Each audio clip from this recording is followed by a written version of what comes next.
My daughter Monique stood in her late father's grand study, a place of warmth and wisdom, and turned it into a courtroom where she was the judge, jury, and executioner. She slid a document across the mahogany desk, her smile as false as the paper it was printed on. "The will is quite clear, Mother," she'd said, her voice dripping with mock pity. "Dad left you nothing but a small pension. The house, the portfolio, everything, it's all mine now. You have a week to get out." I just smiled. She saw a frail, grieving widow. She had no idea she was speaking to the sole owner of the entire $10 million sterling fortune, a secret her father and I had forged in his final act of love. Before I begin, I just want to say thank you for taking the time to hear my story. If you're comfortable, let me know where you're listening from and what time it is where you are. My name is Diana Sterling, and for 45 years, I was the cherished wife of Charles Sterling. This is the story of how I honored my husband's legacy by teaching our only child the true meaning of the word, nothing. The mahogany desk still held the faint, familiar scent of my husband's pipe tobacco and old books, a fragrance that had always meant safety and contemplation. For 45 years, this room, Charles's study, had been the heart of our home.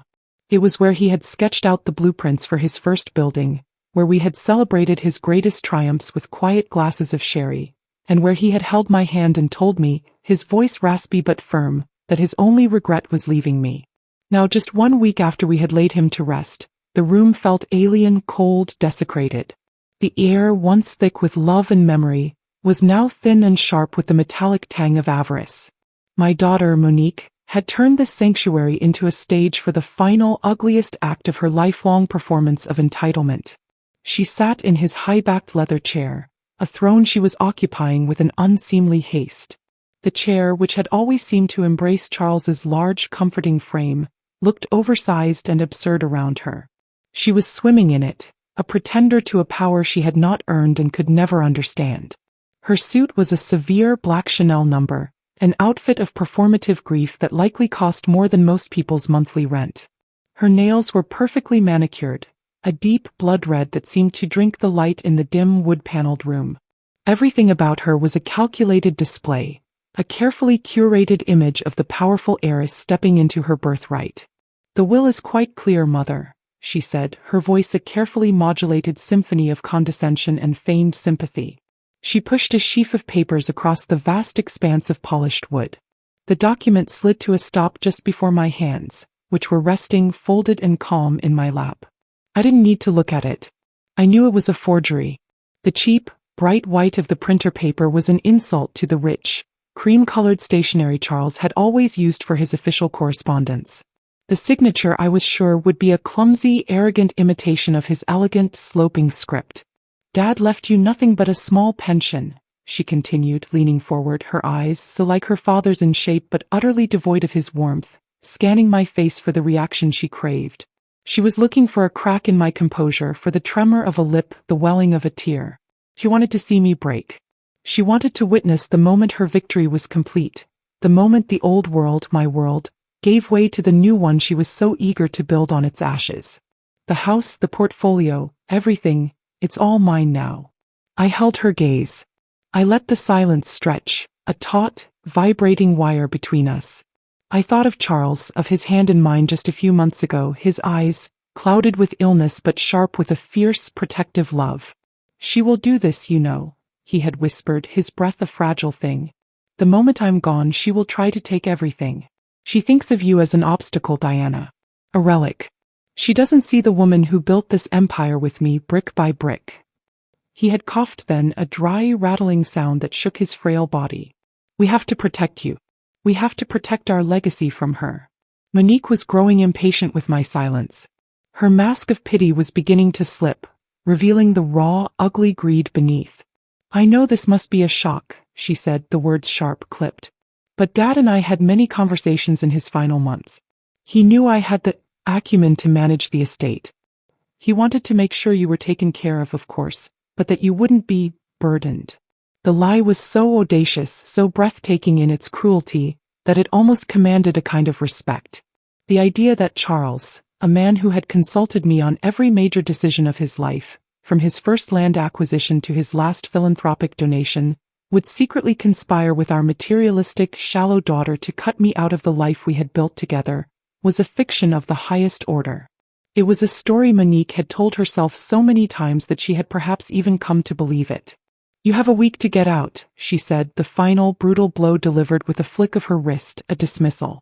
She leaned back in the chair, crossing her legs, the victor surveying her spoils. The study, the house, the $10 million fortune she believed it all represented. It was all hers. She had won. And in that moment, as I looked at the daughter I had raised, the child I had loved, and saw only a stranger, a rapacious, cold-hearted creature of appetite, I did not feel the grief or the rage she had expected. I did not feel the despair she was so desperate to inflict. Instead, a profound, almost serene sense of calm washed over me. The path forward, a path Charles and I had laid out together in his final lucid days, was now clear. The pain of his loss was a vast, deep ocean, but this petty cruelty was a shallow, muddy puddle. It was an insult to his memory, and it would be dealt with.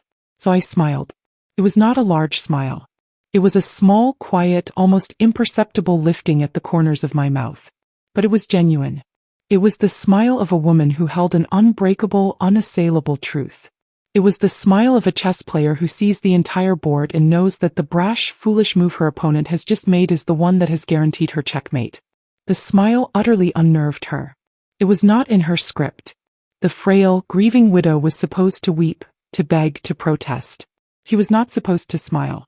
Her own manufactured smile faltered. A flicker of confusion, of doubt, crossed her face. "What's so funny?" she snapped, her voice losing its polished composure and taking on a shrill, defensive edge. "Nothing, dear," I said, my voice soft, steady. "Absolutely nothing at all." I rose from my chair, my movements slow and deliberate. I did not glance at the forged will. I did not look at the priceless art on the walls or the shelves of rare books that were, in her mind, already hers. I looked only at her, my daughter, a woman so blinded by the glitter of wealth that she couldn't see the substance of her own life, the foundation of love and sacrifice upon which she stood. She saw a frail, grieving widow being cast out into the cold. She had no idea she was speaking to the sole, legal, and undisputed owner of the entire $10 million sterling fortune. She thought she was closing a chapter. She had no idea that I, armed with the last secret her father and I had ever shared, was about to bring her entire world to a final, definitive, and irreversible end. The lesson was about to begin. To understand the depth of Monique's betrayal, you must first understand the foundation she sought to shatter. Our life, the life Charles and I built, was not a monument to wealth. It was a testament to partnership. We met at a university art gala. I was a graduate student nervously presenting my thesis on the patronage systems of the Florentine Renaissance, and he was a young, ambitious builder there not for the art, but because he had been told it was the kind of event a man on the rise ought to attend. He was completely out of his element, a man of concrete and steel adrift in a sea of abstract expressionism. He told me later he had been mesmerized not by my lecture, but by the passion with which I delivered it. "You spoke about those old paintings as if they were alive, as if they mattered," he'd said. I knew right then I wanted to build a life with a woman who understood that the things that last aren't always made of stone. We married a year later, and our union was a fusion of two worlds. He taught me about risk and leverage, about the intricate dance of zoning laws and architectural integrity. I taught him about beauty and legacy, about how a building could be more than just a structure, but a contribution to the soul of a city. I was never a silent partner. I was his sounding board, his chief critic, and his greatest champion. My name was not on the corporate letterhead of Sterling Developments, but my influence was in the DNA of every project. It was my suggestion to incorporate public art installations into his commercial properties. It was my research that led him to invest in the restoration of a historic downtown district, a project everyone called a fool's errand that became his crowning achievement. He built the body of our fortune, but I helped to give it a soul. Our home was a reflection of this partnership. It was a grand, stately house, yes, but it was not a palace. Every room was filled with books and art, not as decorations but as conversation partners. It was a place of warmth, of intellectual curiosity, of lively debates over dinner that would last late into the night. We raised Monique in this environment, hoping to instill in her a sense of wonder, a respect for the life of the mind, and an understanding that the numbers in a bank account were the least interesting measure of a person's worth. For a time it seemed to work. As a child, she was bright, curious, and creative. She loved my art books and her father's blueprints in equal measure. But somewhere along the way the world got its hooks in her. It started in her teens at the exclusive private school we had sent her to, a place where legacy was measured in trust funds and summer homes in the Hamptons. She began to see our life not as something unique and beautiful, but as something to be leveraged for social status. She became less interested in the stories behind the paintings on our walls and more interested in their appraised value. She stopped seeing her father as a builder of communities and started seeing him as a builder of her inheritance. She began to speak of our fortune not as ours, but as Dad's, a subtle but significant shift that revealed a deeper, more troubling change in her perspective. She was already writing me out of the story. Charles saw it, of course. It broke his heart. "We gave her everything," he would say to me late at night after a tense dinner where Monique had spent the entire time talking about the stock market or the latest society wedding. But we somehow failed to give her a sense of gratitude. He blamed himself, his success. He felt that by shielding her from the struggle, from the early years of sacrifice and uncertainty, he had created a daughter who understood the price of everything and the value of nothing. I tried to reassure him, to tell him it was a phase, that she would grow out of it. But deep down I feared he was right. Her marriage to a man from a similarly wealthy, but far more ostentatious family only accelerated the rot. Her husband was a man who wore his wealth like a suit of armor, and Monique eagerly adopted his worldview. They lived a life of relentless, competitive consumption.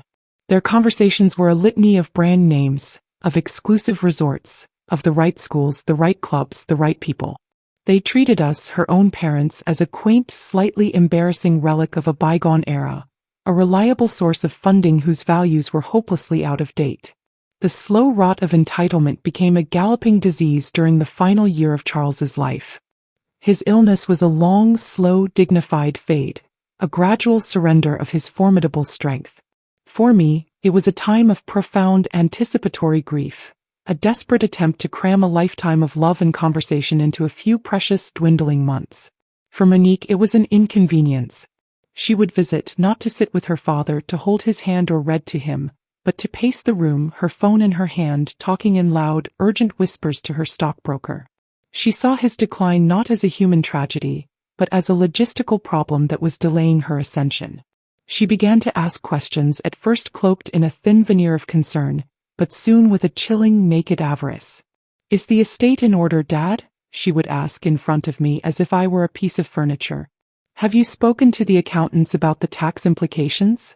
She would bring documents for him to sign, trust amendments and power of attorney forms she had had her own lawyers draft, pushing them onto his bedside table with a casual, "Just a few things to simplify the transition, Daddy." Charles, even in his weakness, was no fool. He would wave her away, his hand trembling with a mixture of frailty and fury. "That is between me and your mother, Monique," he would say, his voice a shadow of its former power but still firm. "Everything is taken care of." Her frustration grew with each passing week. She began to treat me with an open, undisguised contempt. In her eyes, I was the dragon guarding the treasure, the doddering old woman who stood between her and her destiny. She saw my grief as a performance, my devotion as a strategy. She could not comprehend a love that was not transactional, a loyalty that was not tied to a balance sheet. The daughter we had raised on art and ideas had become a creature of pure, unadulterated appetite. And as her father's life waned, her hunger became a ravenous, predatory thing. She was no longer waiting for the throne. She was measuring the king for his coffin, and she saw me as nothing more than a stubborn stain on the upholstery she was about to inherit. The final secret, the one that would ultimately serve as both my shield and my sword, was forged in the quiet, sterile stillness of a hospital room, 6 months before Charles drew his last breath. The cancer had taken his strength, but it had not touched his mind.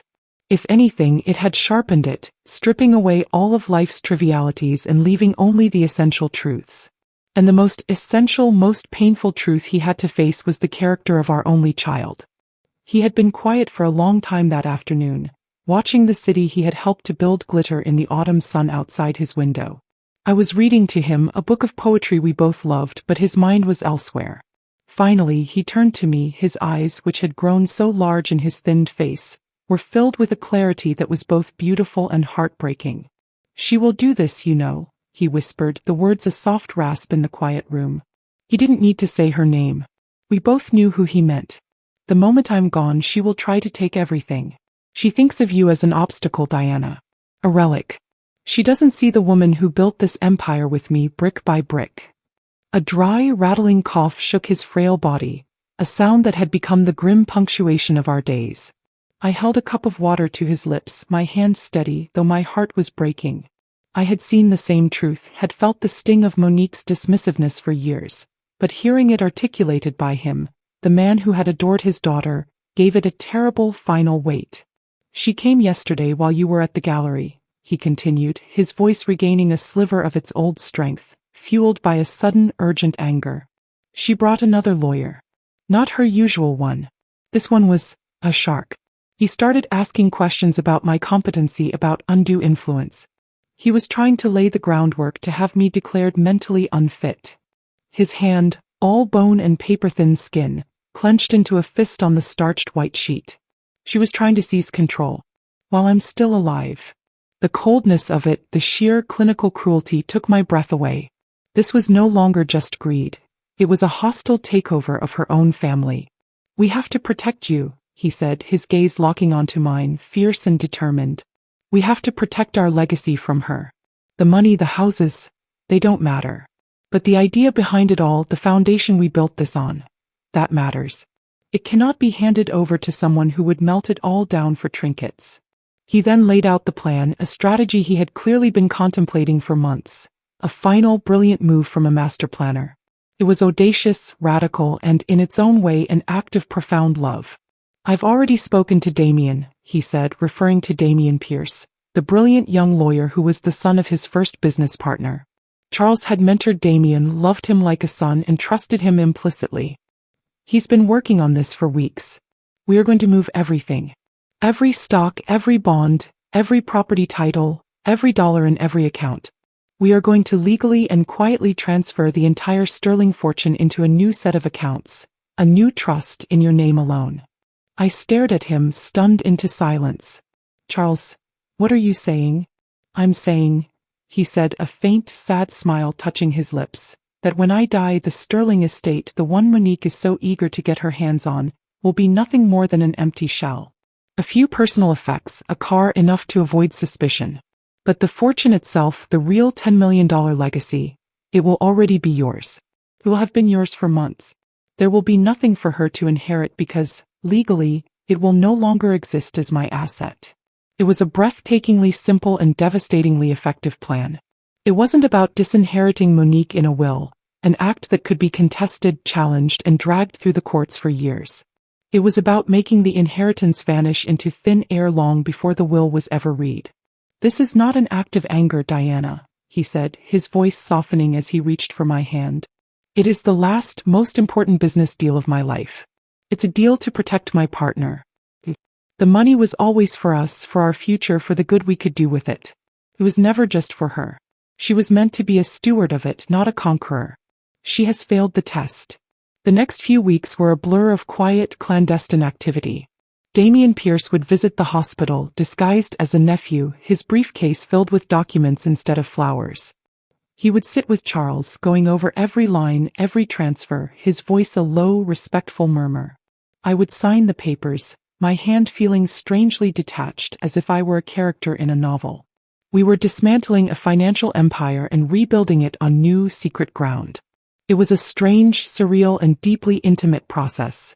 It was the last project Charles and I would ever work on together. On the day the final transfer was complete, Damien brought a single leather-bound folder to the hospital. It contained the complete ironclad documentation of my sole ownership of everything we had ever built. Charles asked to hold it. He ran his hand over the smooth leather, a look of profound relief on his face. It's done, he whispered, his eyes closing in exhaustion. Now you are safe. Our legacy is safe. He handed the folder to me. Keep this somewhere secure. You won't need it right away. Let her make her move. Let her show her true colors to the world. And then and only then you show her this. You teach her the lesson I was too weak to teach. That folder was now locked in a safe deposit box, a sleeping giant of a truth waiting for its moment to awaken. Charles had given me more than a fortune. He had given me a fortress. He had armed me for the battle he knew was coming. And as I stood in his study, facing the daughter who believed she had just rendered me homeless and destitute, I felt not a flicker of fear. I felt only the profound, unshakable strength of a woman standing on a foundation her husband had built for her with his last desperate and magnificent act of love. The funeral was a grand, somber affair, exactly the kind of high society performance Monique excelled at orchestrating.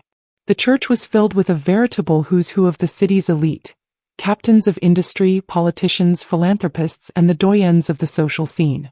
They had all come to pay their respects to Charles, a man universally admired for his integrity and vision. But as I sat in the front pew, a black veil shielding my face, I watched the procession of mourners and saw the event through two sets of eyes. Through my own, I saw a painful, necessary ritual, a final public goodbye to the love of my life. Through Monique's, I saw a networking opportunity. She stood at the entrance of the church, greeting each guest with a perfectly calibrated performance of grief. Her face was a mask of tragic beauty, her voice a low, husky whisper. She would dab at her dry eyes with a black-laced handkerchief, accepting condolences with a practiced, noble grace. She was not a daughter mourning a father. She was an actress playing a role, and she was basking in the spotlight. She held court, accepting the sympathy of powerful men and the cloying hugs of their wives, her mind already calculating how these connections could be leveraged in her new life as the sole heiress of the sterling fortune. I, the true widow, remained seated, a quiet, still point in the swirling drama. My grief was too real, too raw to be put on public display. It was a private, sacred thing, a hollow ache in my chest that no amount of public sympathy could soothe. Friends would approach, their faces etched with genuine sorrow, and I would accept their quiet words of comfort with a grateful nod. But I could feel Monique's eyes on me, a flicker of annoyance in her gaze. My silent, authentic grief was a rebuke to her loud, theatrical sorrow. I was refusing to be a supporting character in her production. The eulogies were delivered by men who had known and respected Charles for decades. They spoke of his vision, his generosity, his unwavering moral compass. They spoke of the man I had loved, the man who had built not just buildings but a legacy of honor. Monique followed them to the pulpit. Her own eulogy was a masterpiece of self-serving sentimentality. She spoke of Daddy, painting a picture of a doting father whose entire world revolved around his precious daughter. She cleverly wove in references to his business acumen, subtly positioning herself as his chosen successor, the one he had trained to carry on his work. She spoke of his final days, casting herself as the devoted, tireless caregiver. There was no mention of me, his wife of 45 years, his partner in every sense of the word. In the story she told, I was, at best, a footnote. After the service, at the reception held in our home, a home she already saw as hers, the performance continued. She moved through the crowd, a glass of champagne in her hand, a detail that struck me as jarringly celebratory, accepting condolences that sounded more and more like congratulations. I overheard snippets of conversation, her voice a confident purr. Yes, it's a huge responsibility, but Daddy prepared me for it. I have some bold new ideas for the company, a new direction. She was not just stepping into her father's shoes, she was tap dancing on his grave. I retreated to the library, unable to bear the spectacle any longer. I sat in the quiet, surrounded by the books we had collected, the memories we had made, and I finally allowed the tears to fall. Silent tears for the man I had lost and for the daughter who had become a stranger to me. Later that evening, after the last of the mourners had departed, leaving behind a house that felt cavernously empty, Monique found me. The mask of the grieving daughter was gone, replaced by an air of brisk, businesslike impatience. That went well, I think, she said, as if discussing a successful product launch. She began to pace the room, her energy a jarring contrast to the heavy, sorrowful stillness of the house. A good turnout. Everyone who matters was here. I said nothing, my silence a heavy blanket she was determined to tear through. So, she said, stopping in front of my chair, her hands on her hips. We need to talk about the will. The question hung in the air, crass and obscene in its timing. Her father had been in the ground for less than 8 hours, and she was already moving on to the division of the spoils. Monique, I said, my voice weary. Not now. Please. No, it has to be now, she insisted, her voice hardening. There are things that need to be handled. The estate needs to be settled. We can't just let things drift. Nothing is going to drift, I said, my own voice taking on a quiet firmness. Your father was a meticulous man. Everything is in order. I'm sure it is, she said, her tone implying that she was the one who truly understood that order. I'll have my lawyer contact his. We should schedule a formal reading for next week. The sooner we get this sorted, the better. She was not asking, she was informing. She was already asserting a control she did not possess, issuing decrees in a kingdom she did not rule.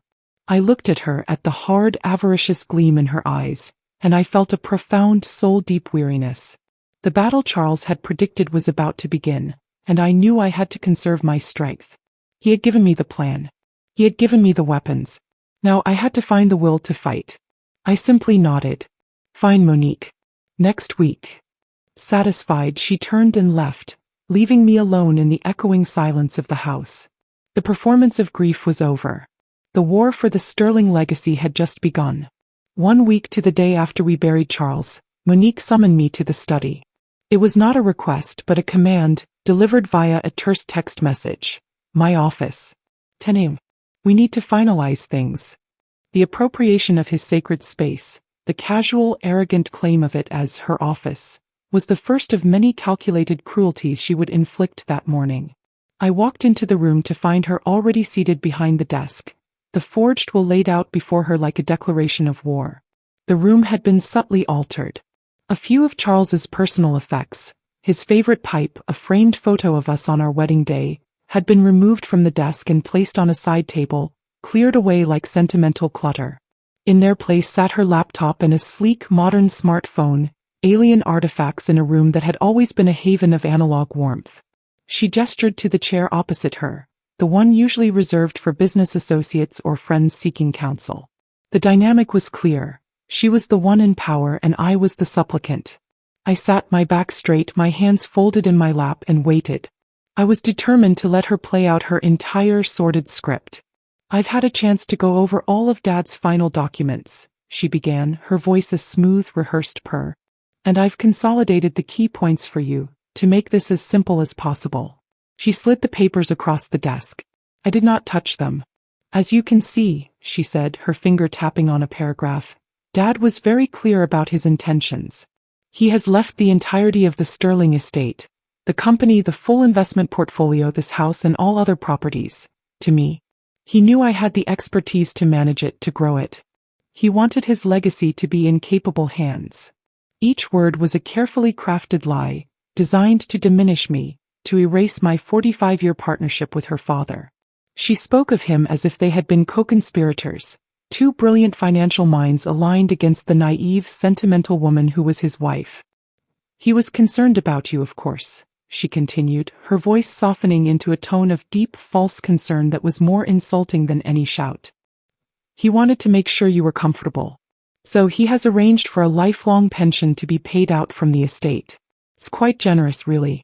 It will be more than enough for you to find a nice, small apartment somewhere. Perhaps a retirement community. You won't have to worry about a thing. The sheer, breathtaking audacity of it was a marvel. She was evicting me from my home, stealing my entire life's work and presenting it as an act of generosity. She was casting me out and calling it care. The house naturally will need to be vacated, she said, her tone becoming brisk and businesslike again. I need to begin the process of updating it. And frankly, it's far too large for one person. I'll give you a week to gather your personal belongings. Anything you want to take within reason. The art, the furniture, of course, stays. It's part of the estate. She leaned back in the chair, a smug, self-satisfied smile on her face.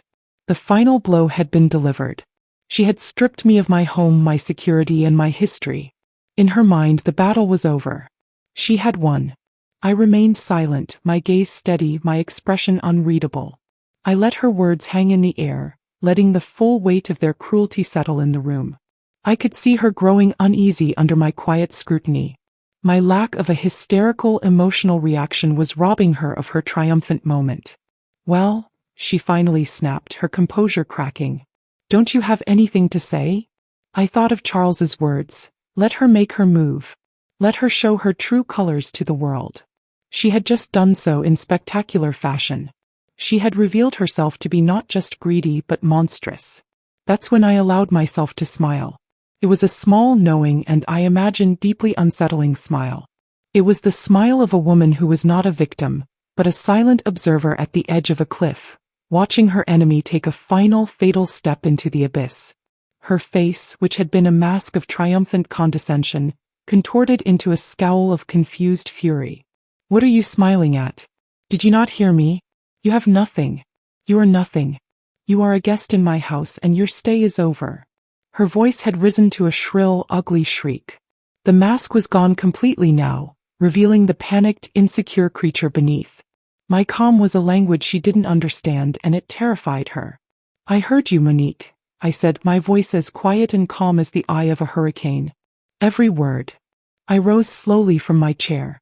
I smoothed down the front of my dress. I looked around the room at the books, the paintings, the memories, and I felt not a pang of loss but a surge of resolve. This was no longer my home. It was just a house, a building, a collection of assets. My home was the love Charles and I had shared, the legacy we had built, and that was something she could never touch. Without another word, I turned and walked out of the study, leaving her sputtering in a state of impotent rage. I walked through the familiar halls, my footsteps echoing in the sudden silence. I did not go to my bedroom to weep or to pack. I went to the small private sitting room at the back of the house, took out my phone and made my first call. The game she had started was over. My game was just beginning. I did not call a taxi. I did not call a friend to come and rescue me. I walked out of the grand front door of the home I had shared with my husband for 45 years, my head held high, and called for the private car service I had maintained in my own name for decades. A sleek, black town car arrived within minutes. As it pulled away from the curb, I did not look back. There was nothing left for me there but a ghost and a monster. I directed the driver to the Four Seasons Hotel downtown. My first act as a woman who had just been rendered homeless was to check into the finest presidential suite in the city. I needed a sanctuary, a command center, and a place of quiet, luxurious comfort from which to wage my war. The irony was not lost on me. Monique thought she had relegated me to a life in a cramped, sad apartment. She had no idea I was using the interest from my, and my husband's, secret fortune to pay for a suite that cost more per night than her monthly mortgage payment. Once settled, surrounded by the quiet elegance of the suite, with a pot of Earl Grey tea steaming on the table beside me, I made the first and most important call. I called Judge Evelyn Rowe. Evelyn had been my best friend, my sister in all but blood, since we were idealistic, fiery young women at university together. She had gone on to a storied career on the bench, a woman renowned for her sharp intellect, her unshakable integrity, and her absolute intolerance for fools and liars. She had retired a few years prior, but the judge's mind, the one that could dissect an argument and spot a lie from a mile away, was as keen as ever. She had known and loved Charles, and she had never, not for 1 second, trusted Monique. She answered on the second ring, her voice a familiar, no-nonsense bark. "Diana, is everything all right? You sound strange." "I'm fine, Evelyn," I said, and was surprised to find that it was the truth. My voice was steady, my hands were not shaking. The shock had given way to a cold, clear purpose. "But I need to talk to you. Something has happened." I told her everything.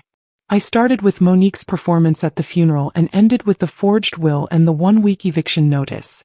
I recounted the conversation in the study, word for word, my memory a perfect crystalline record of the cruelty. The silence on the other end of the line was not the silence of shock, but of a gathering storm. I could almost hear the gears of her formidable legal mind beginning to turn, the righteous indignation building like a pressure cooker.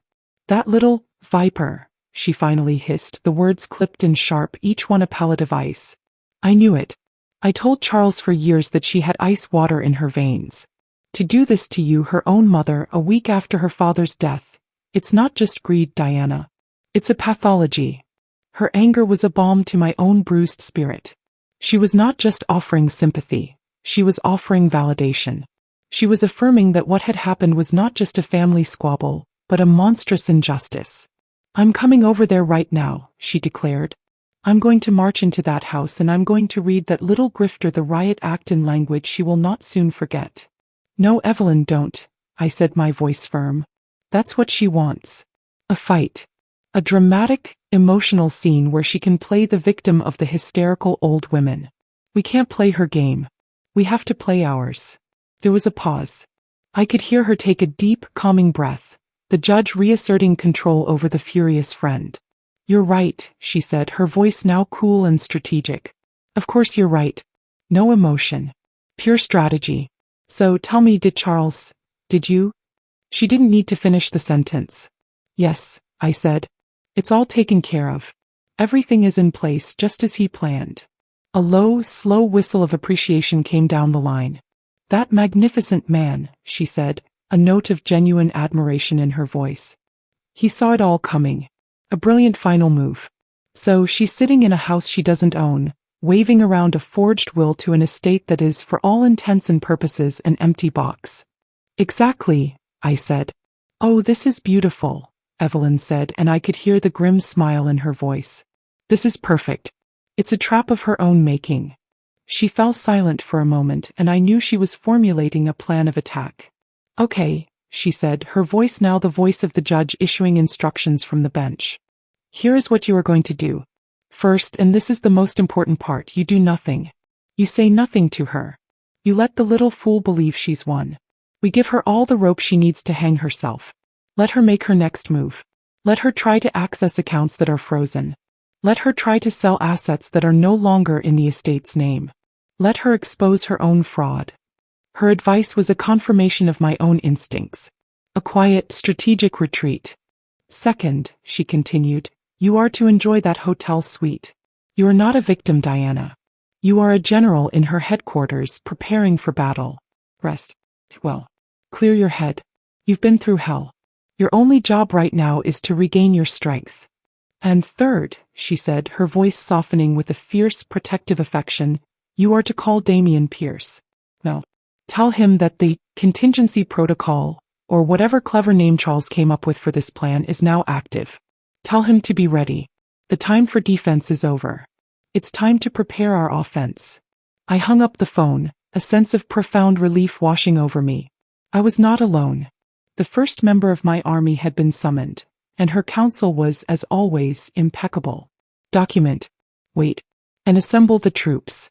My grief for my husband was still a raw, open wound, but now, it was joined by a new, powerful emotion. The cold, clean, and deeply satisfying resolve of a woman about to reclaim what was hers and deliver a justice that would be as swift and total as the betrayal that had made it necessary. My next call was to Damian Pierce. He was more than just a lawyer to our family, he was a legacy in his own right. His father had been Charles's first partner, the man who had put up the seed money for their first small construction project all those years ago. Damian had grown up at our dinner table, a bright, serious boy who had idolized my husband. Charles had seen a younger version of himself in Damian's sharp mind and quiet integrity, and he had mentored him, guiding him through law school and taking immense pride in his rise to become one of the city's most brilliant financial attorneys. His loyalty to Charles and to his memory was absolute. He answered his private line immediately, his voice calm and professional, but with an undercurrent of warmth reserved for me. Mrs. Sterling. I was so sorry to hear about Charles. He was a great man. Please accept my deepest condolences. Thank you, Damian, I said, my own voice steady. I appreciate that. But I'm afraid I'm not calling for condolences. I'm calling to activate the protocol. There was a brief pause on the line, and in that silence, I felt the entire emotional atmosphere of the conversation shift. The sympathetic friend receded, and the legal weapon, the executor of my husband's final secret wishes, came to the fore. I understand, he said, his voice now crisp, all business. I've been waiting for your call, Mrs. Sterling. The contingency protocol is active. I have the file right here. The calm, matter-of-fact way he said it sent a wave of reassurance through me. This was not a shock to him.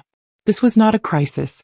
It was a scenario that had been anticipated, planned for, and for which a meticulous, multi-step response had been prepared.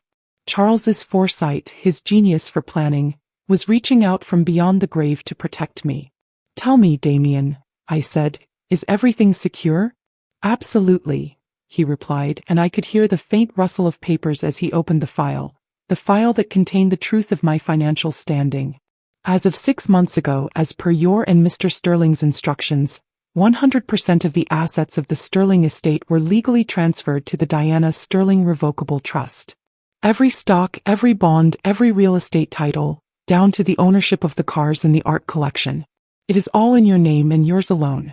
The estate account that your daughter's lawyers will be looking for contains exactly $500,000, enough to cover final expenses and maintain the illusion of a solvent estate, and nothing more. The $10 million fortune she believes she is inheriting does not, from a legal standpoint, exist in a form she can touch. He delivered this information with the cool, detached precision of a surgeon describing a successful operation. It was a complete and total financial firewall. What about the house? I asked. The title to the house was the first thing we transferred, he said. It is owned free and clear by your trust. You are, in effect, your daughter's landlord. Though I would not recommend sending her an invoice for the rent just yet. A small, grim smile touched my lips. No, not yet. So what happens now? I asked. She has presented me with a forged will and given me 1 week to vacate my own home. We let her, Damien said, his voice echoing the strategic advice Evelyn had just given me. We let her play her hand. She will file that forged will with the probate court. She will attempt to have herself named as the executor of the estate. She will try to access accounts that will be frozen. She will try to assert ownership over assets that, as far as the public record is concerned, her father did not own at the time of his death. She is about to walk into a legal labyrinth of her own making, and at every turn she will be met with a locked door. His confidence was absolute, his command of the situation total. He was not just a lawyer. He was the architect of the fortress Charles had designed, and he knew every secret passage, every hidden defense. Your instructions, Mrs. Sterling? He asked. For now we wait, I said, feeling a new sense of power, of control. I was no longer just a grieving widow. I was the client, the CEO of my own life, and I was giving the orders. Evelyn Rowe has advised a strategic retreat. We will let Monique make the next move. But I want you to be ready. I'm always ready, Damien said, his voice low and firm. When the time comes, we will not only defend your position but we will go on the offensive. Forgery is a criminal offense, Mrs. Sterling, as is the emotional distress and attempted fraud she has perpetrated against you. When you give the word, we will be prepared to dismantle her, legally and financially, in a way that she will never recover from. I hung up the phone, my heart beating with a strong, steady rhythm. My army was now assembled. I had my field marshal in Judge Evelyn Rowe, providing the grand strategy. And I had my weapon in Damien Pierce, the legal assassin armed with an arsenal of irrefutable facts, ready to be deployed. Monique thought she was playing a simple game of checkers, crowing over the capture of a single piece. She had no idea that I, guided by the brilliant, loving ghost of my husband, was playing a far more complex game of chess. And I was about to maneuver her into a position of absolute, inescapable checkmate. The trap was set. Now all I had to do was wait for the quarry to walk into it. The week that followed was one of the strangest and most surreal of my life. I adhered strictly to the advice of my team. I remained in my luxurious cocoon at the Four Seasons, a silent, watchful queen in exile. I did not contact Monique. I did not answer her increasingly frantic and angry text messages, which devolved from imperious commands. The movers are coming on Friday. You need to have your things packed. To confused, sputtering rage. Why are you not answering me? This is my house now. You have to listen to me. I simply let them accumulate, each one a digital record of her escalating panic. A new entry in the file Damien was building against her. Instead, I engaged in a quiet, methodical act of strategic retreat. Under the guise of settling my affairs, I had Damien send a single formal and utterly emotionless letter to Monique's lawyer. The letter stated, in the driest possible legalese, that I, Diana Sterling, would comply with the request to vacate the property at the end of the week to avoid any unnecessary conflict during a time of grief. This act of quiet compliance, as Evelyn had predicted, drove Monique into a state of confused fury. She had been spoiling for a fight, for a dramatic scene of tears and recriminations. She had wanted to play the role of the powerful, magnanimous victor, graciously but firmly evicting the hysterical, clinging widow. My calm, silent acquiescence robbed her of her script. It was a move she couldn't comprehend, and it clearly unnerved her.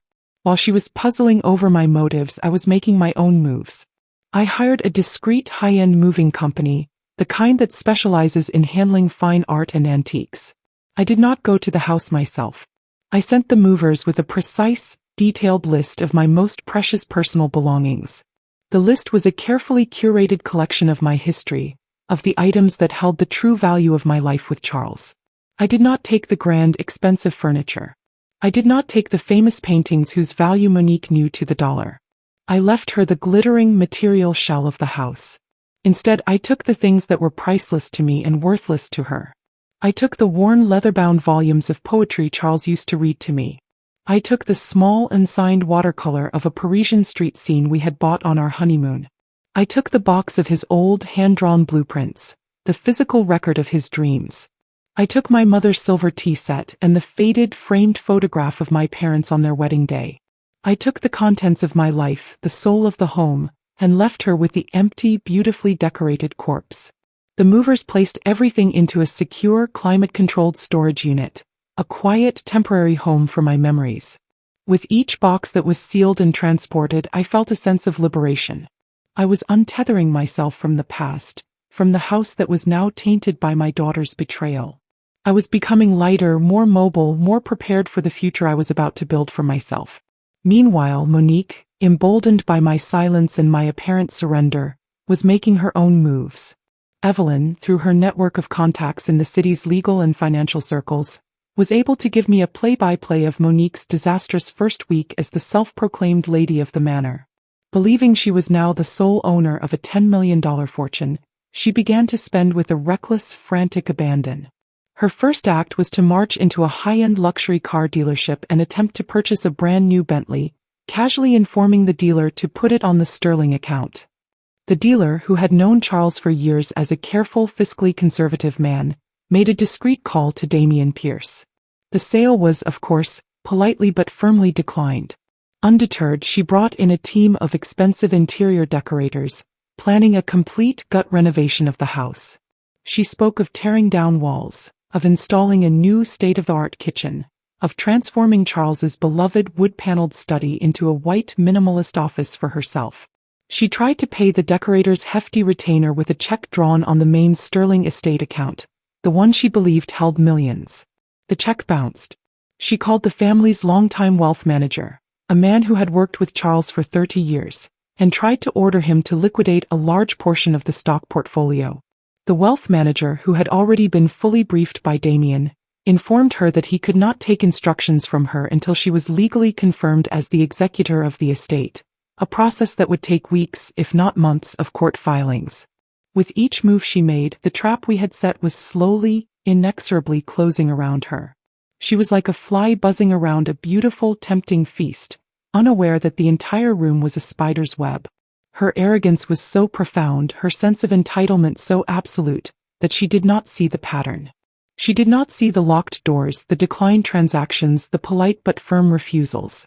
She saw only a series of frustrating, bureaucratic glitches, annoying obstacles that were temporarily delaying her inevitable triumph. She was so convinced of her own victory that she could not comprehend the possibility that she had already lost. By the end of the week, the day I was supposed to be out on the street, she was a whirlwind of frantic, frustrated energy, buried under a mountain of unpaid bills and unfulfilled orders. She was the queen of a kingdom that had no treasury, the owner of a house that was a financial mirage. And she had no idea that her real troubles were just about to begin. The strategic retreat was over. The time for the counterattack was drawing near.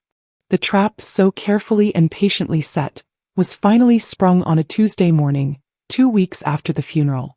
The catalyst was an act of supreme, desperate arrogance on Monique's part. Frustrated by her inability to access the liquid assets of the estate, she decided to raise funds by selling off some of what she considered to be the clutter in the house. She contacted a major auction house and arranged for them to appraise and sell a collection of valuable paintings and a vintage luxury car that had been Charles's pride and joy. This was the move Damian had been waiting for. The moment the auction house filed the preliminary paperwork to verify the title of the assets, alarm bells went off in legal and financial databases across the city.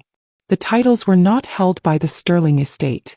They were held and had been for over 6 months by the Diana Sterling Revocable Trust. The auction house immediately and formally refused the sale, citing a significant title dispute.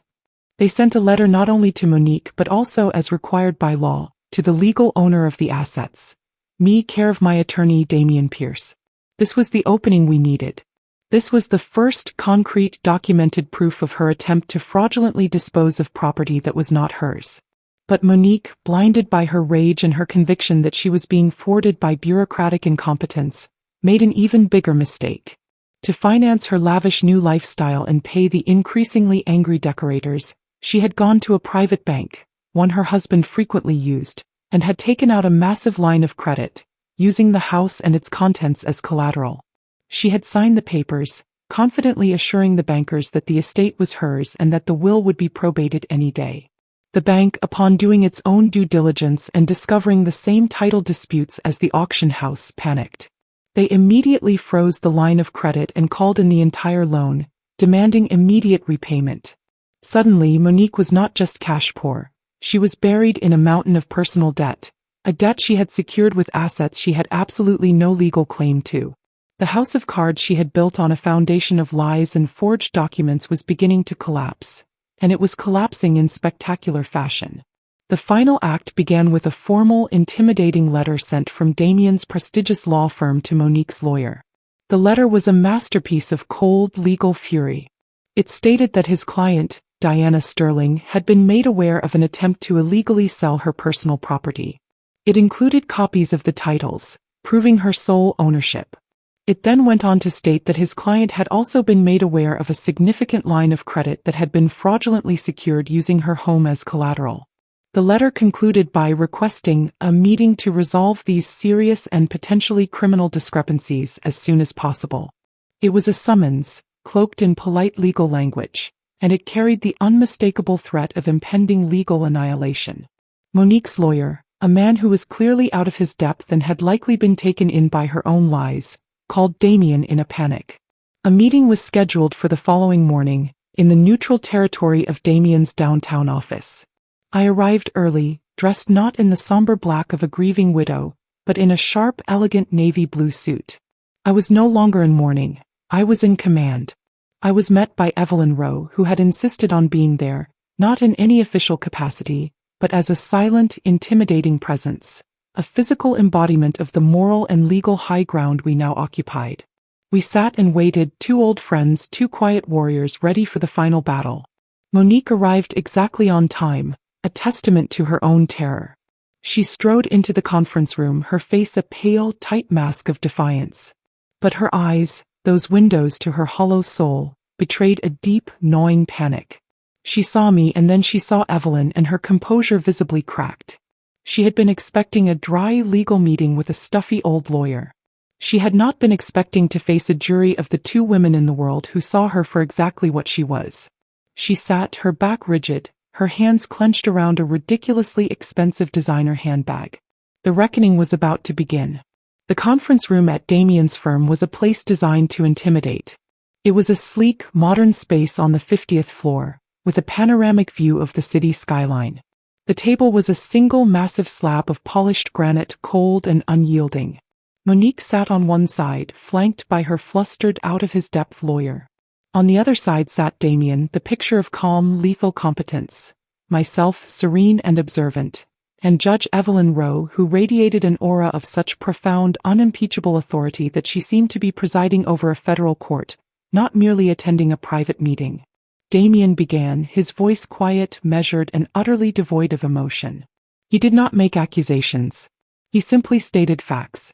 "We are here today," he began, "to address a series of grave legal irregularities concerning the assets formerly belonging to the late Charles Sterling." He slid a thin folder across the granite table to Monique's lawyer.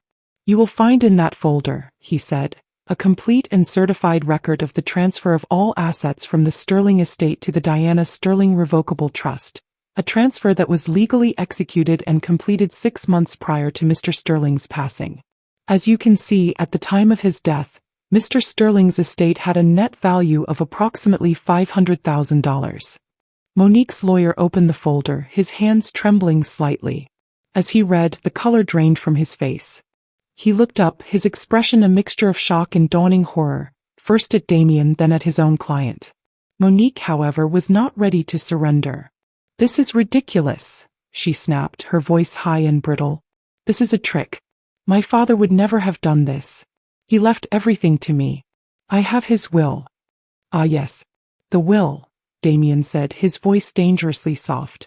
He slid a second, much thicker folder across the table. "We have also taken the liberty of having the document you filed with the probate court examined by a forensic document expert." He paused, letting the weight of his words sink in. "The expert's report is quite conclusive. The signature of Charles Sterling on that document is, and I quote, a crude and obvious forgery. The paper is incorrect. The ink is incorrect. The pen pressure is incorrect. It is, in short, a fraudulent document." Monique's lawyer looked as if he were about to faint. He stared at his client, his mouth agape, the realization that he had been used to file a forged will, a serious crime washing over him. This is an outrage." Monique stammered, but her protest was weak, her bravado crumbling.